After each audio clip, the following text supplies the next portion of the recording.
(2022년 6월 28일) 큐티 말씀입니다. 베드로후서 3장 1절로 7절입니다. 사랑하는 자들아, 내가 이제 이 둘째 편지를 너희에게 쓰노니 이 두 편지로 너희의 진실한 마음을 일깨워 생각나게 하여 곧 거룩한 선지자들이 예언한 말씀과 주 되신 구주께서 너희의 사도들로 말미암아 명하신 것을 기억하게 하려 하노라. 먼저 이것을 알지니 말세에 조롱하는 자들이 와서 자기의 정욕을 따라 행하며 조롱하여 이르되 주께서 강림하신다는 약속이 어디 있느냐? 조상들이 잔 후로부터 만물이 처음 창조될 때와 같이 그냥 있다 하니 이는 하늘이 옛적부터 있는 것과 땅이 물에서 나와 물로 성립된 것도 하나님의 말씀으로 된 것을 그들이 일부러 잊으려 함이로다.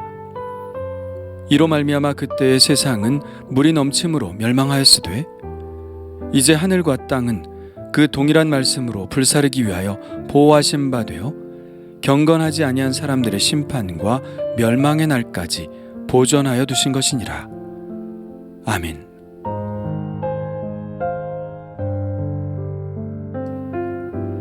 베드로 사도가 이 둘째 편지를 쓰는 이유는 그들의 진실한 마음을 일깨워 생각나게 하려는 것입니다.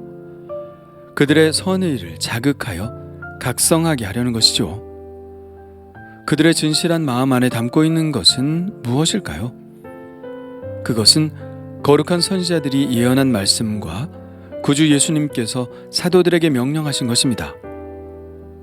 그렇다면 그것은 또 무엇일까요? 사도가 강력하게 그들의 마음을 일깨우려고 하는 것은 이미 1장에 나와 있죠. 그것은 우리 주 예수 그리스도의 능력과 강림하심입니다. 이미 1장에서 성도들을 이 말씀으로 일깨웠던 사도는 왜 얼마 되지 않아 또다시 일깨우려 하는 것일까요? 그것은 앞서 가만히 들어온 이단들이 미혹하는 그 미혹 때문입니다. 3절에는 그들을 일컬어 조롱하는 자들이라고 하고 있습니다. 유다서에도 그들을 자기의 경건하지 않은 정욕대로 행하며 조롱하는 자들이 있으리라고 말씀하고 있는데요. 같은 사람들입니다. 그래서 베드로후서와 유다서의 이단이 같은 사람들이라고 보고 있는 것이죠. 그렇다면 그들은 어떤 말로 주님의 다시 오심을 조롱하고 있을까요? 4절입니다. 이르되 주께서 강림하신다는 약속이 어디 있느냐? 조상들이 잔 후로부터 만물이 처음 창조될 때와 같이 그냥 있다 하니 여기 그들이 주장하는 또 한 가지 사실을 알 수 있죠. 그들은 예수님의 재림을 부인했고 주님이 다시 오지 않는다고 사람들을 미혹했습니다. 그러니 주님의 재림에 얽매이지 말고 자유롭게 살라는 것이죠. 구원은 이미 받았다고 하면서 말이죠. 그들의 말에 따르자면 주님은 다시 오지 않으니 거룩하게 살 필요가 없는 것입니다.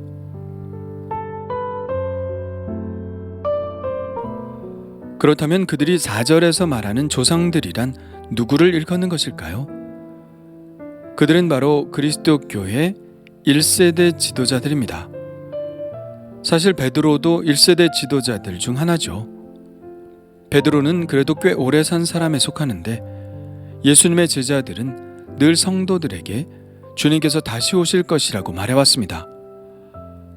그러나 그렇게 말했던 그들은 지금 세상을 떠나고 없죠.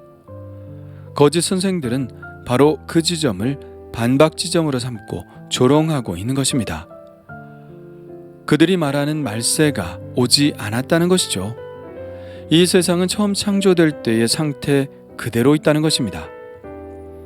그렇습니다. 그때도 그렇고 지금도 그렇고 하나님의 창조된 그대로 이 세계가 보존되어 있죠. 기독교 1세대 지도자들이 이야기했던 것처럼 이 세계는 멸망하지 않고 그대로 있습니다. 그렇다면 이들의 이런 조롱에 대해 베드로는 어떤 말을 하고 있을까요? 사도는 우선 5절에서 하나님의 창조는 말씀으로 되었다는 것을 전제합니다. 그렇죠. 하나님은 말씀으로 세상을 창조하셨습니다.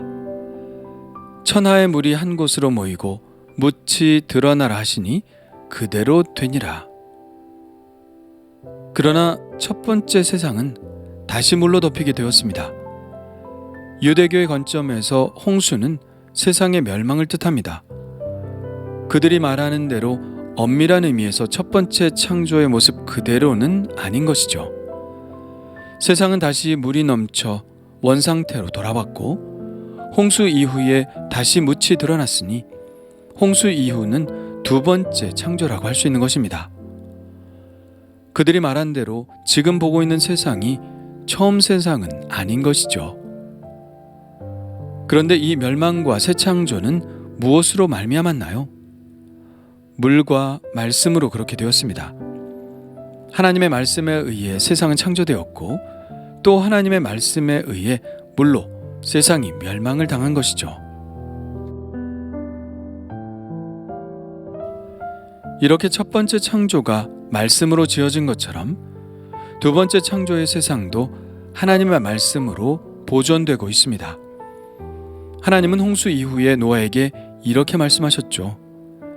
내가 너희와 언약을 세우리니 다시는 모든 생물을 홍수로 멸하지 아니할 것이라. 땅을 멸할 홍수가 다시 있지 아니하리라. 이것이 바로 무지개 언약이죠. 지금의 이 두 번째 창조의 세계도 결국은 하나님의 약속의 말씀으로 보존되고 있는 것입니다. 그렇다면 이 세계의 심판도 하나님의 말씀으로 말미암겠죠. 7절의 말씀입니다. 이제 하늘과 땅은 그 동일한 말씀으로 불사르기 위하여 보호하신 바 되어 경건하지 아니한 사람들의 심판과 멸망의 날까지 보존하여 두신 것이라. 첫 번째 세계가 죄악의 관영함으로 인해 하나님의 경고하심을 받아 멸망을 당한 것처럼 이 세계의 죄악도 하나님은 그냥 내버려 두시지는 않을 것입니다. 이미 이 세계의 멸망의 시나리오는 진행되고 있죠. 예수님을 통해서 교회라는 방주로 사람들을 모아들이고 있는 것이 곧 하나님의 멸망의 시나리오가 이미 진행되고 있다는 증거입니다. 이 세계가 멸망할 것이 아니라면 하나님이 미리 당신께 순종하는 자들을 모아들이실 이유가 없겠죠. 노아를 통해 경고하신 하나님의 말씀은 120년 후에 이루어졌습니다. 그러하듯이 2절의 말씀처럼 거룩한 선지자들이 예언한 말씀과 구주 예수 그리스도께서 사도들에게 말씀하신 그 하나님의 말씀은 반드시 이루어질 것입니다. 이 세계가 말씀으로 창조되었다면 이 세계가 멸망하는 것도 어떤 조짐이나 징조 때문이 아니라 거룩한 선지자들과 예수 그리스도의 입을 통해서 말씀하신 그 하나님의 말씀에 의한 것이기 때문입니다. 믿지 않는 자들의 조롱은 언제나 있어 왔습니다. 예레미야도 이런 조롱을 들었죠. 보라, 그들이 이르기를 여호와의 말씀이 어디 있느냐, 이제 임하게 할지어다 하나이다. 에스겔도 이런 조롱을 들었습니다. 인자야, 이스라엘 땅에서 이르기를 날이 더디고 묵시가 사라지리라 하는 너희의 이 속담이 어찌 됨이냐. 베드로 사도 때에도 오늘처럼 조롱하는 자들이 있었으며 지금도 우리는 그런 조롱의 미혹 속에 있습니다. 그러나 우리 그리스도인들은 그들의 조롱에 귀를 기울일 것이 아니라 거룩한 선지자들과 우리 구주 예수 그리스도께서 말씀하신 그 말씀을 듣고 그 말씀에 항상 각성해 있어야 합니다. 그렇게 하지 않을 때 맞이하게 될 위험에 대해 예수님은 엄히 경고하셨죠. 만일 그 악한 종이 마음에 생각하기를 주인이 더디오리라 하여 동료들을 때리며 술친구들과 더불어 먹고 마시게 되면 생각하지 않은 날 알지 못하는 시각에 그 종의 주인이 이르러 엄히 때리고 외식하는 자가 받는 벌에 처하리니 거기서 슬피 울며 이를 갈리라. 이러한 경고가 우리의 운명이 되지 않기를 원합니다. 나는 오늘도 주님 오실 날을 기다리며 거룩한 삶을 살아가겠습니다.